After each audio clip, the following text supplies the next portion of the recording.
Assalamualaikum warahmatullahi wabarakatuh. Di video kali ini saya akan menjelaskan mengenai aturan kos. Nah, mari kita perhatikan gambar segitiga ini ya. Ada segitiga A, B, C. Terus di sini ada garis tingginya, ya tinggi segitiganya yaitu CF. Nah, dari titik C dibikin garis tegak lurus ke sisi AB. Nah, jadi kita anggap aja namanya F ya, CF sebagai garis tinggi. Terus masing-masing segitiga ini kan yang si ACF dan juga BCF itu adalah segitiga siku-siku. Kenapa? Karena garis tinggi CF tadi kan tegak lurus ke AB. Nah, jadi sini sudutnya 90 derajat. Nah, karena ACF dan juga BCF ini siku-siku, maka nanti kita bisa menerapkan teorema Pitagoras. Oke. Nah, mari perhatikan panjang sisinya ya. Panjang A ke B ini adalah C, panjangnya anggap C. A ke F adalah X. Maka F ke B ini kan sisanya. Ya, kalau dari A sampai B adalah C, A sampai ke F adalah X, maka F ke B adalah C dikurangi X. Ya kan? Nah, yang lebih panjang adalah C, lalu dikurangi si X. Oke. Nah, mari kita perhatikan segitiga ACF. Kosinus sudut A. Nah, dari sudut A, kosinusnya apa? Nah, cos itu kan samping per miring. Sisi sampingnya adalah X, miringnya B, X per B. Sehingga kalau kita mau cari nilai X, bisa dikali saja B-nya ke sini, ke ruas kiri. Ya, B dikali cos A. Nah, itu nilai X-nya, ya, B dikali cos A. Nah, terus dengan teorema Pitagoras, kalau kita mau menemukan CF, ya, dari segitiga ACF yang ini ya, nah, sisi CF bisa ditemukan dengan teorema Pitagoras, yaitu CF kuadrat sama dengan B kuadrat dikurang X kuadrat. Sisi miringnya kan B, jadi B-nya duluan ya, B kuadrat dikurangi X kuadrat. Nah, itu sama dengan CF kuadrat. Kita kasih nomor 2 ya. Kalau yang X tadi kita kasih nomor 1, persamaan 1. Nah, sekarang kita beralih ke segitiga yang sebelah kanan, BCF, segitiga yang ini. Nah, segitiga BCF yang ini. Nah, kita terapkan lagi teorema Pitagorasnya untuk menemukan panjang CF. Nah, panjang CF ini kan sisi siku-siku. Nah, sisi miringnya apa di sini? Sisi miringnya adalah A. Nah, jadi A-nya yang dulu ditulis A kuadrat dikurang siku-siku yang lain yaitu FB. Nah, memiliki panjang C min X. Jadi A kuadrat dikurang C min X kuadrat. Nah, C min X kuadratnya kita uraikan. C kuadrat dikurang CX ditambah X kuadrat. Nah, kalau bingung dari mana sih dapat ini, kalian cari aja di tempat lain. C min X dikali C min X. C min X kuadrat kan kalau diuraikan begini ya. Nah, nanti kalian gunakan sifat distributif. Nah, dikali begini. Nah, pelan-pelan aja dikali, insya Allah akan ditemukan hasil yang sama kayak gini. Nah, lalu diapakan? Kita keluarkan. Kita buka kurungnya. Kita keluarkan dari kurung, berarti minusnya dikali ya. Minus C kuadrat, minus ketemu min, jadi plus 2CX. Min ketemu X kuadrat, berarti min X kuadrat. Nah, gitu ya. Oke, dah kita biarkan dulu, kita kasih itu nomor 3, ya, persamaan nomor 3. Nah, sekarang kita gabungkan persamaan di nomor 2 dan nomor 3 yang sudah kita dapat. Di nomor 2, CF kuadratnya adalah B kuadrat min X kuadrat. Sedangkan di nomor 3, A kuadrat min C kuadrat ditambah 2CX min X kuadrat. Ya kan? Nah, jadi tinggal disalin saja nomor 2 dan nomor 3 yang sudah ditemukan dari teorema Pitagoras tadi. Nah, sekarang kita utak-atik ya.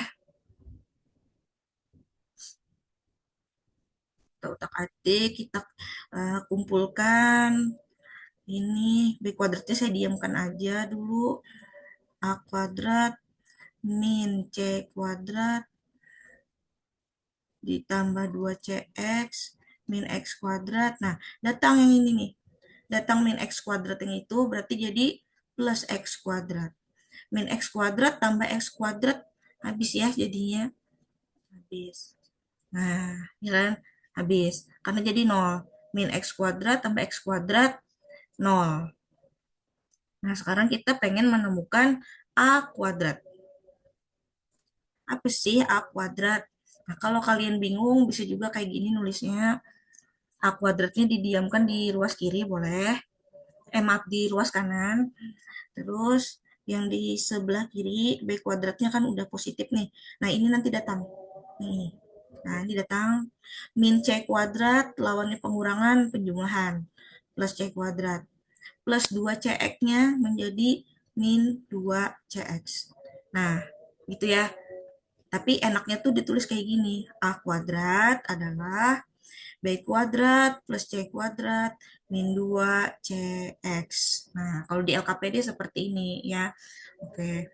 Nah, lalu terakhir, langkah akhirnya kita tinggal substitusikan nilai X. Apa sih tadi nilai X? X yang ini tadi apa? Nah, X tadi apa ya? Kita cek di bagian nomor satu. Di nomor satu kita sudah punya bahwa X itu adalah B dikali cos A. Jadi nomor satu yang di atas. Nah, itu kita ganti sini. B kali cos A. Nah, jadi deh. Nah, ini ya. Atau boleh juga kita tulis seperti ini supaya lebih mudah nanti pas menghafal rumusnya. Nah, yang C sama B-nya ini saya tukar ya karena bersifat komutatif. Nah, jadi kan enak dilihat. Sehingga diperoleh aturan cos A kuadrat sama dengan B kuadrat ditambah C kuadrat dikurang 2B kali C kali cos A. Nah, itu untuk aturan cos yang pertama. Nah, untuk yang lainnya, kalian bisa coba sendiri di LKPD dengan langkah kerja yang sama. Oke, saya tuliskan kesimpulannya saja ya. Aturan cos kita ada 3 buah. Nah, simbolnya nanti sebenarnya bisa beda-beda sih. Nah, ini misalnya ya pada segitiga ABC. Nah, A kuadrat. A kuadrat itu ingat ya cara pemberian nama segitiga. Mungkin saya tekankan lagi.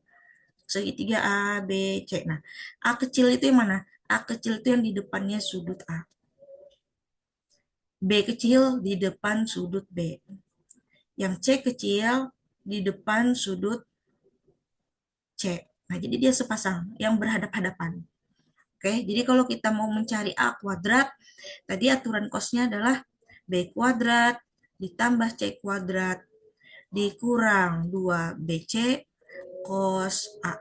Nah, jadi kalau ditanyanya sisi A, ini sisi A, maka kalian gunakannya cos sudut A. Karena dia sepasang. Ya, tadi udah kita jalankan ya proses penemuannya. Nah, jadi pasangannya kayak gitu. Cara mudah ngingatnya.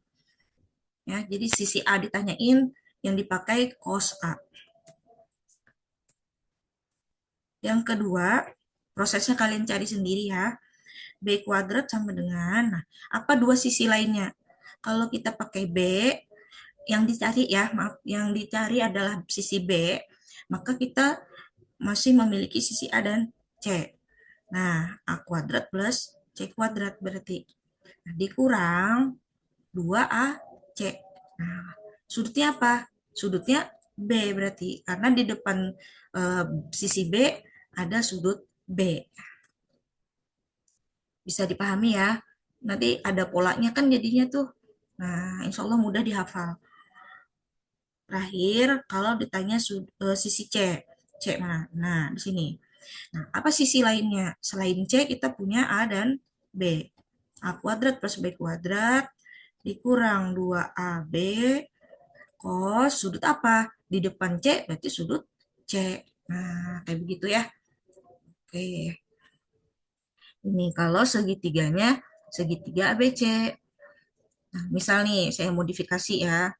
Saya modifikasi pakai nama segitiga yang lain. Bisa saja kan nama segitiga itu diganti-ganti beda-beda. Misal saya mau pakai KLM. Nah, berarti sisi K di mana? Sisi K di depan sudut K. Kalau sisi L di depan sudut L. Yang ini M, di depan sudut M. Nah, oke, saya tuliskan ya dari K dulu. K kuadrat sama dengan sisi lainnya ada L dan M. L kuadrat plus M kuadrat. Dikurang 2LM. Oke, sesuai dengan sisi di sini LM kali cos sudut K.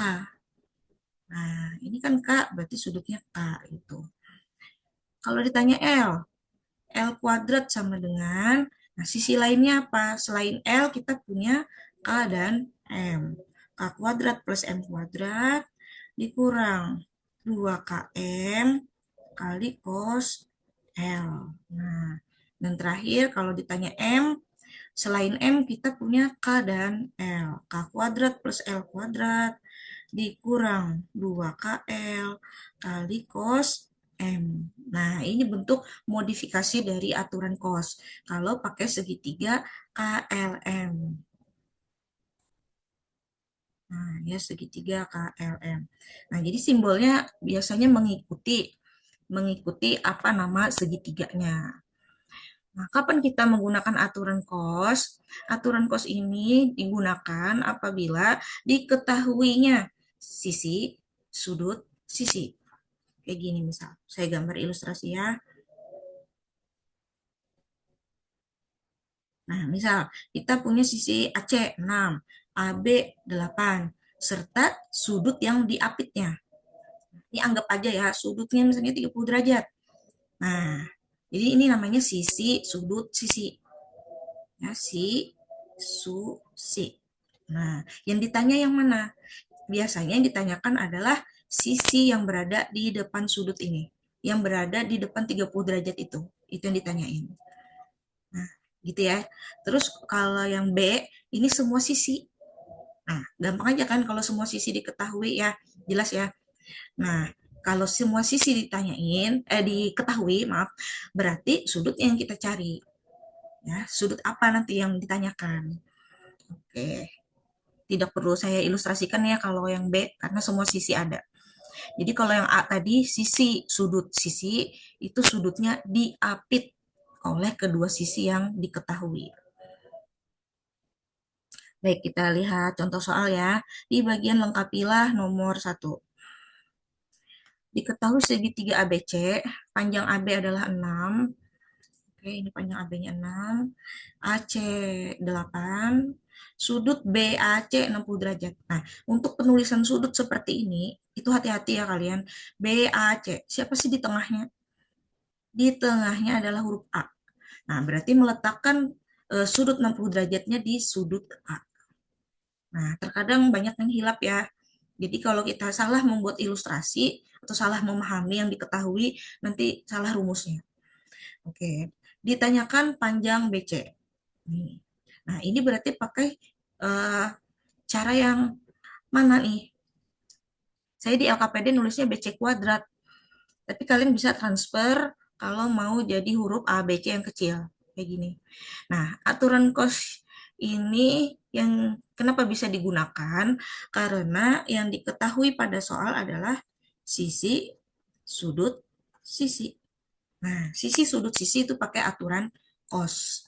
Oke, BC kuadrat ya sesuai dengan aturan cos sama dengan dua sisi lainnya. Sisi lainnya ada AB dan AC.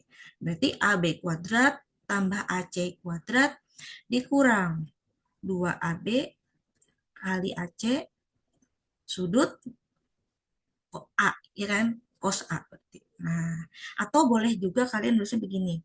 Misal mau diganti nih. Yang BC ini kan berarti sisi A, A kecil. Yang 8 berarti sebagai B kecil. Ya kan? Terus yang 6 ini di depan sudut C, berarti jadi C kecil. Nah, boleh kalau kalian maunya begitu. Oh, A ya yang ditanyain, A kecil. A kuadrat sama dengan B kuadrat plus C kuadrat dikurang 2BC kali cos A. Nah, boleh kalau kalian sukanya seperti itu. Diganti saja. Nah, kalian input nilainya. A-nya belum tahu. B-nya berapa? 8. C-nya 6. 2 kali 8 kali 6. Cos 60 derajat. Nah, karena istimewa, sorry, sudut istimewa cos 60 ini bisa kita ganti ya tanpa kalkulator. Oke, kita hitung ini 64 tambah 36 kurang 2 dikali. Biasanya saya ngalinya 8 sama 6-nya. 48. Cos 60-nya setengah. Nah, jadi 2 sama setengahnya ini saya coret. Lebih memudahkan menurut saya ya. 2 dikali setengah kan 1. Nah, jadi sisa 48. 64 tambah 36 100. Dikurang 48. 52. Nah, jadi A kuadrat adalah 52. Ya. Nah, atau sama aja dengan BC kuadrat. A kecil ini kan sisi BC. 52. Nah, itu boleh. Nah, jadi supaya dapat A-nya saja gimana? Supaya jadi A-nya saja kan kita tinggal tarik akar. Akar 52. Kalau masih bisa disederhanakan, lanjutkan ya. Biasanya kalau pilihan ganda lebih sederhana. 52 itu 4 kali 13. Berarti akar 4-nya bisa disederhanakan menjadi 2, akar 13-nya nggak bisa. Nah, ini yang bentuk paling sederhananya. 2 akar 13. Jadi BC itu adalah 2 akar 13. Tambahi satuannya ya, sentimeter. Oke, jadi terserah kalian lebih suka versi yang mana, diganti ke huruf kecil atau pakai huruf besar. Tapi ingat, kalau huruf besar itu 2 huruf. Ya, jadi BC. Nah, tuh, 2 huruf besar. Bisa disimbolkan jadi A kecil. Nah, itu ya. Oke, sip. Mudah-mudahan bisa dipahami. Baik, lanjut ke nomor 2.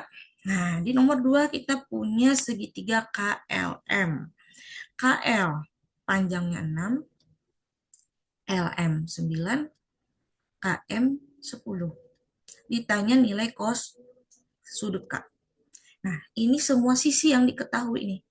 Sisi, sisi, sisi. Nggak ada satupun sudut. Ya, tidak ada satupun sudut. Nah, ini kalau kalian mau seperti di LKPD pakai 2 huruf silahkan. Kalau mau ditransfer jadi 1 huruf juga silahkan.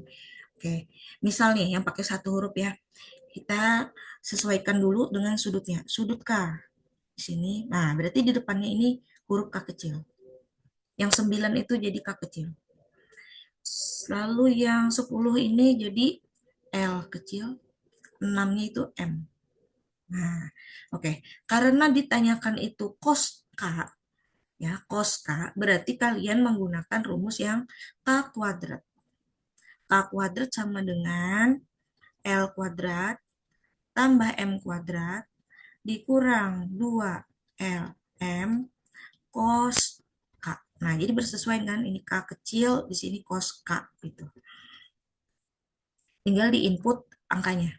9 kuadrat, L-nya 10, M-nya 6, 10, 6, cos K. Nah, ini biarkan aja cos K. Karena K-nya kan ditanyain.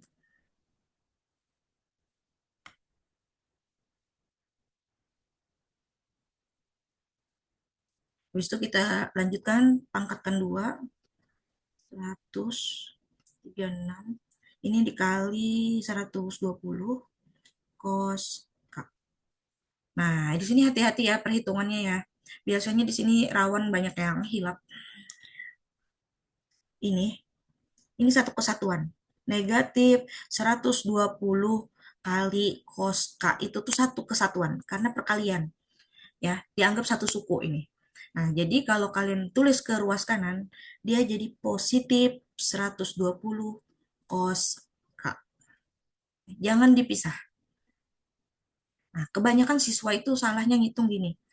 100 tambah 36, dia hitung jadi 136. Lalu ini dia kurang.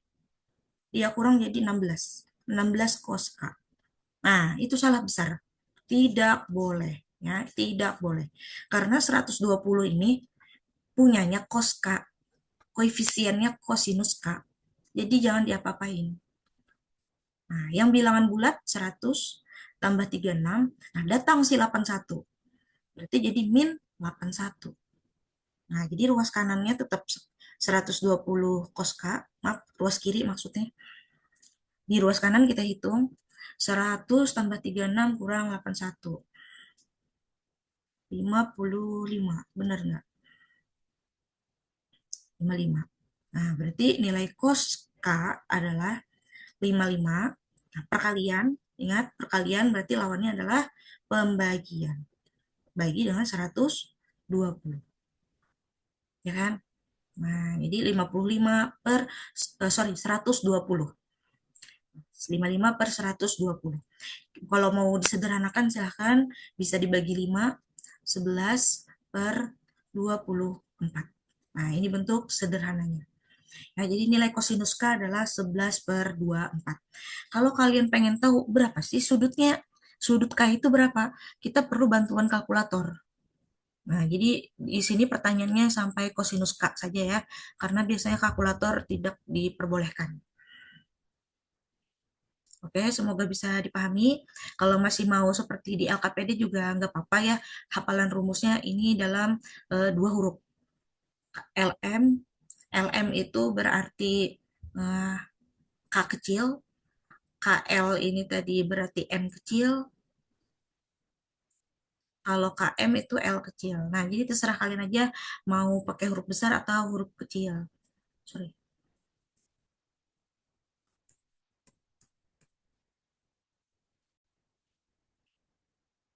Oke, lanjut di nomor 3. Di nomor 3 ini terapan dari aturan kosinus. Nah, penerapannya salah satunya di segi N. Jadi nomor 3 ini kita memiliki segi 12 beraturan. Nah, di segi 12 itu berarti ada 12 segitiga kecil-kecil ya, yang sama persis, ukurannya sama besar. Jari-jari lingkaran luarnya adalah 10 cm. Ini udah ada ilustrasinya dibuatkan. Kita bikin lingkaran, ya, lalu lingkaran ini dibagi jadi 12 buah segitiga yang sama besar. Nah, jari-jari lingkaran luar yaitu di sini nih. Dari titik pusat lingkaran ke pinggirnya ini. Ini kan jari-jari namanya, 10 cm. Lalu keliling dari segi 12 ini berapa sih katanya. Nah, segi 12 tuh yang warna merah ini ya. Yang merah-merah ini ya sebenarnya. Nah, tuh. Oke. Jadi untuk mencari keliling dari segi 12, kita bisa fokus di satu segitiga dulu. Kita ambil satu segitiganya. Nah, ini yang sudah saya ambil ya. Satu potong segitiga. Nah, jadi ini kita namai sudut alfa. Satu segitiga ini, sudut lancipnya kita namai sudut alfa, yang di sudut pusat. Nah, ini istilahnya sudut pusat ya, alfa. Nah, gimana dapat alfa ini? Sudut alfa itu diperoleh dari keliling lingkaran, sudut lingkaran maksudnya. Satu keliling lingkaran kan 360 derajat. Kita bagi berapa banyak seginya tadi. Kan ada segi 12. Nah, berarti 360 derajat bagi 12. Berapa? 30 derajat. Nah, berarti segitiga yang kecil-kecil itu masing-masing sudut pusatnya 30 derajat. Nah, sekarang kita terapkan aturan cos. Oh iya, panjang sisinya ini kita anggap X ya, karena belum tahu kan ukurannya berapa. Kita anggap X. Berarti dengan aturan kosinus, yang sisi sudut sisi ini terpenuhi kan. Kita pakai aturan cos, X kuadrat adalah, nah sisinya apa yang ada? 10 dan 10. Berarti 10 kuadrat tambah 10 kuadrat dikurang 2 kali 10 kali 10 dikali cos sudut alfa. Nah, sudut alfanya berhadapan dengan si X. Jadi saya tadi langsung input angkanya saja ya. 100 tambah 100 dikurang 200 cos alfa. Nah, cos alfanya kalian bisa ganti jadi cos 30 derajat. Ini 200, cos 30 adalah setengah akar 3. Nah, hati-hati di sini. Ingat, kayak yang tadi di contoh sebelumnya, ini jangan dikurang. 200 kurang 200-nya nggak boleh. Ya, yang kalian boleh lakukan itu perkalian. Karena yang menang itu perkalian. Nah, 200 dikali setengah. Nah, itu yang boleh. 200 kali setengah atau 200 bagi 2, hasilnya 100. Nah, itu yang boleh. Ya, jadinya 200 dikurang 100 akar 3. Jadi kalau X saja, yang kita perlukan hanya X. Kita tarik akarnya. Akar 200 dikurang 100 akar 3. Nah, segini aja sebenarnya boleh, cuma kadang pilihan ganda dia pengen lebih sederhana. Caranya gimana? 100-nya difaktorkan. Jadi 200 itu kan 100 kali 2, terus yang ini min, 100-nya udah di luar, tinggal akar 3. Nah, kemudian 100 ini keluar dari si akar. 100 diakarkan jadi 10. Maka yang tinggal di dalam hanya 2 kurang akar 3. Nah, ini bentuk paling sederhananya. Oke. Nah, itu baru dapat 1x ya. Satu buah sisi dari segi n. Nah, ini semuanya x. Ini semua x. X. Nah, kalian hitung aja. Nanti x-nya itu ada berapa? Karena segi 12 yang kita bicarakan, ya, berarti untuk mencari keliling segi 12, berarti ada 12 sisi alias 12x. Ya kan? Karena sisinya ada 12. Nah, jadi tinggal nilai X yang tadi kita temukan dikali dengan 12. Masukkan aja tuh berapa? 10 akar 2 min akar 3. Nah, yang boleh dikali itu yang ini. 12 dengan 10-nya. Ya, 120 akar 2 min akar 3. Nah, kayak gini aja. Satuannya sentimeter.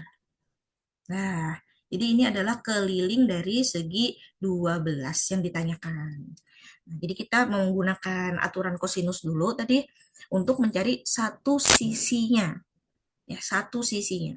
Nanti untuk keseluruhan tinggal dikali berapa banyak segi yang disebut di soal. Segi 12 berarti sisinya 12 gitu. Oke, semoga bisa dipahami ya. Terima kasih. Wassalamualaikum warahmatullahi wabarakatuh.